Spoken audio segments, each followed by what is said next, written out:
Welcome to Brittlebone, Ohio, an exploration of the mysteries, legends, and things left in the dark in one strange little river town.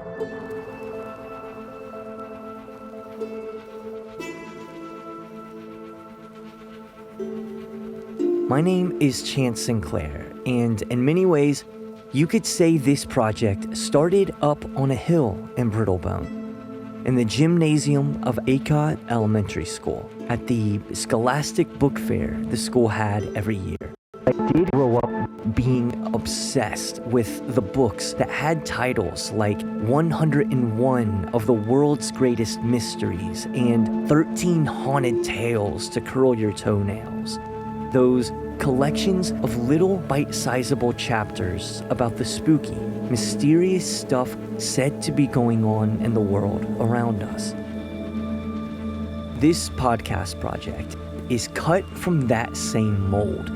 It's about cataloging Brittlebone's strange places and legends one chapter at a time, and exploring what truth might be at the bottom of all the strange claims. I'm not a paranormal investigator or journalist or even podcaster, typically speaking. This is not a project that's trying to convince you that anything paranormal or strange is unquestionably real and occurring. And it's also not the kind of project that's focused on dismissing, debunking, and thoughtlessly deriding claims. Simply put, I have never seen the weird, twisted ball of town lore of my hometown really unraveled, pulled apart, and laid out thread by thread to be examined as strange strands that might make up some greater, stranger whole. So that's what we're going to do. Pour over the strange claims, historical documentation, police reports, and dig into that space where the truth becomes murky, where it dissolves into things rumored, things unknown, and things that lead some people to believe that there's something strange at work in the town. And there lies a key word to begin our exploration of the strange: belief. Because in order to understand the claims made in Brittlebone, we need to understand the land that it sits on, the setting, the scene. And for the town of Brittlebone, that setting is in southwest Ohio, a land full of rivers, controversial chili, and above all else, belief.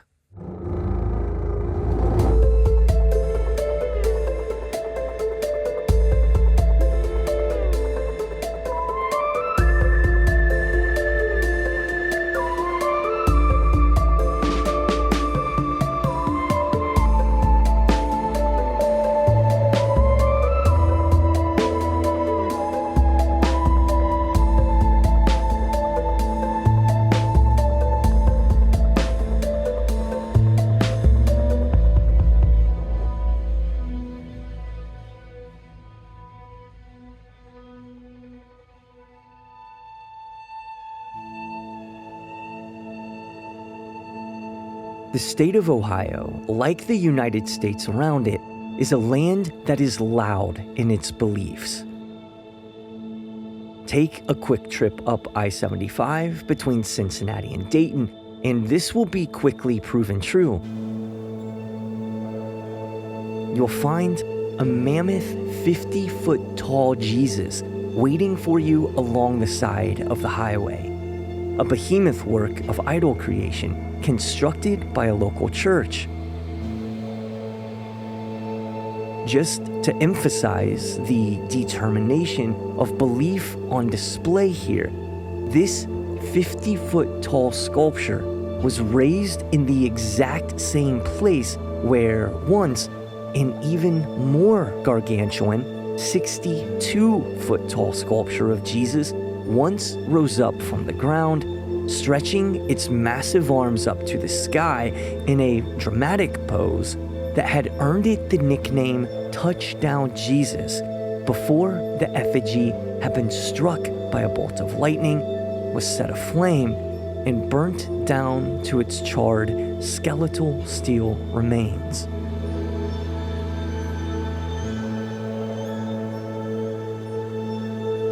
Not to be deterred by the heavens opening up and lashing out with what could be considered a pretty clear display of divine criticism, today's kaiju-sized Jesus represents nearly $250,000 worth of belief on display. It stands, looming over all passing travelers, signaling that they are forever being watched over by a supernatural being that just happens to look like it's been carved out of a massive monolithic block of butter. And this is not Ohio's only famous roadside proclamation of belief. Farther north stands another giant manifestation. A towering billboard rising up from the edge of the highway, proclaiming in bold, 10-foot high, all caps weathered white font, the words, "Hell is real." It is loud and clear that in these parts, the idea of something laying beyond our material world is not a strange idea at all.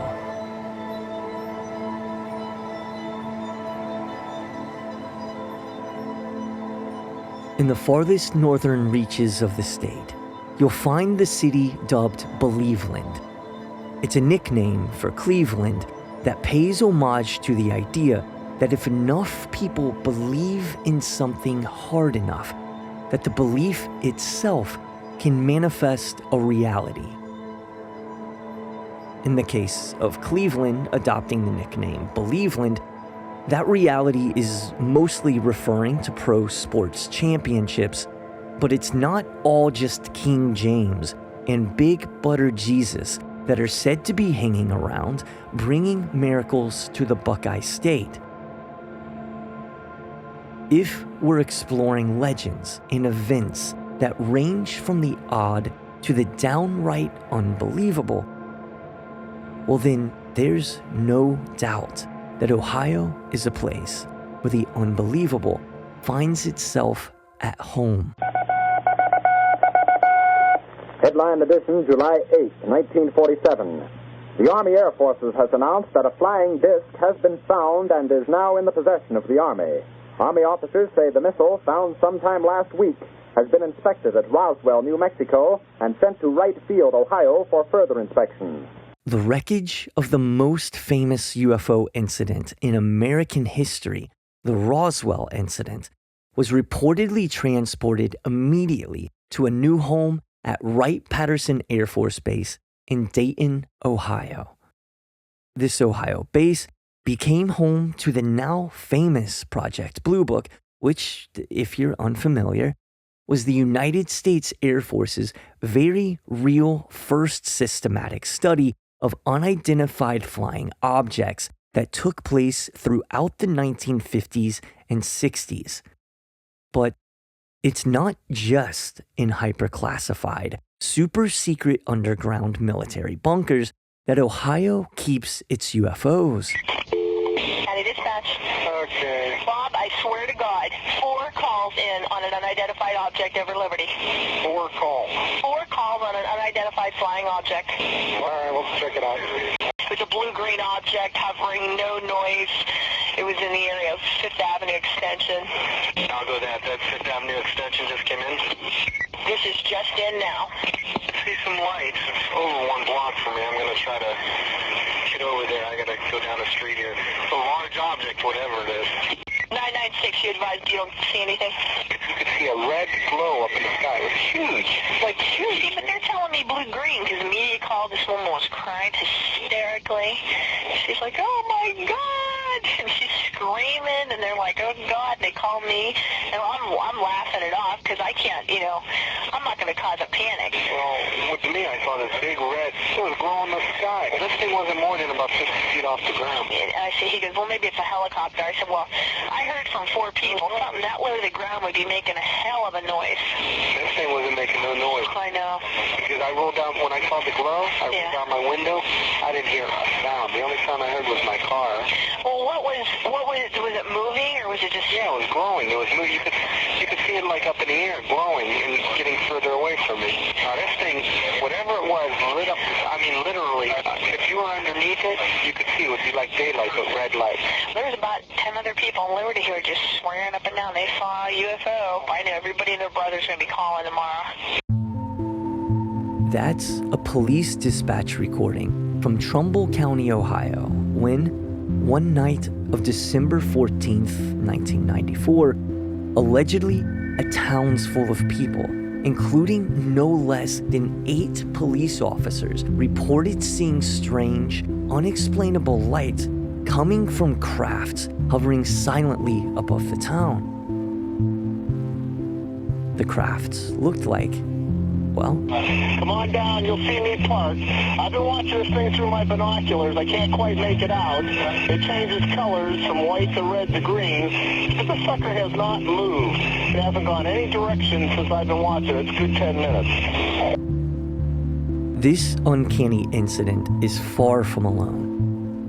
Ohio is ranked in the top 10 states reporting UFO sightings, many of which come from multiple witnesses, including the famous 1966 Portage County UFO chase that involved multiple sheriffs and deputies chasing a mysterious floating craft in a wild spectacle that would ultimately inspire a scene in Steven Spielberg's sci-fi classic Close Encounters of the Third Kind.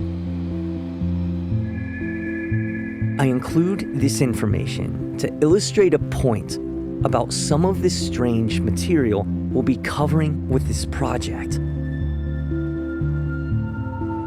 Whether you believe in strange phenomena or not, people are seeing things often reported by surprising sources and sometimes studied by governments. In Ohio, UFOs aren't even close to the only strange phenomena being documented.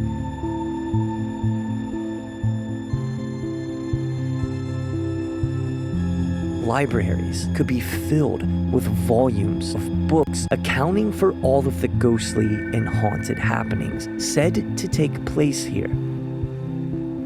According to the New York Times, about 46% of Americans believe in ghosts, and articles from Forbes, the Travel Channel, and MarthaStewart.com all rank Ohio as the 3rd most haunted state in the USA. And yet, it gets weirder still. Arguably, the world's most famous audio clip capturing the alleged sound of a Bigfoot is, after all, called the OHIGho. I would play this clip for you, but it looks like somehow the howling of this elusive creature captured in 1994 appears to be copyrighted by the Bigfoot Field Researchers Organization. And I do not want any Bigfoot hunters tracking me down over copyright issues because they've proven to be nothing if not eternally determined.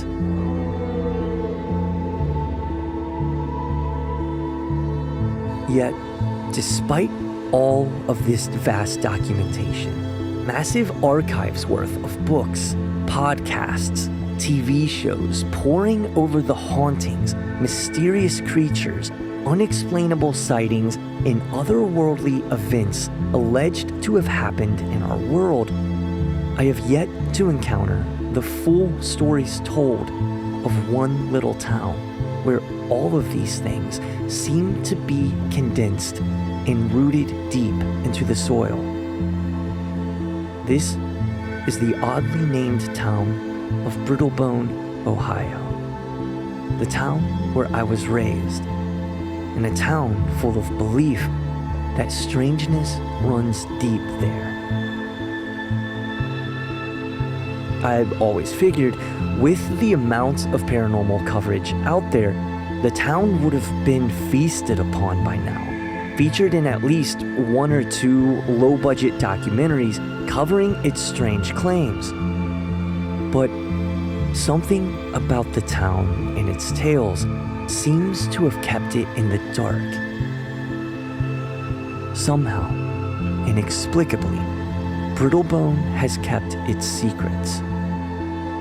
And that is, of course, why we're here, to dig into that strange soil and hopefully shed light into that long, secret darkness.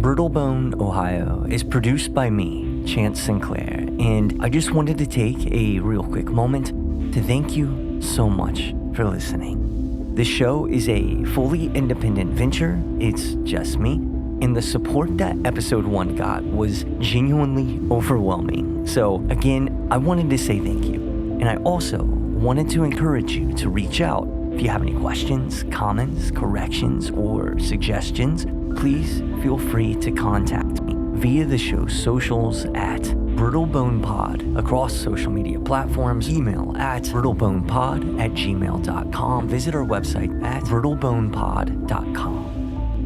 And again, thank you for listening.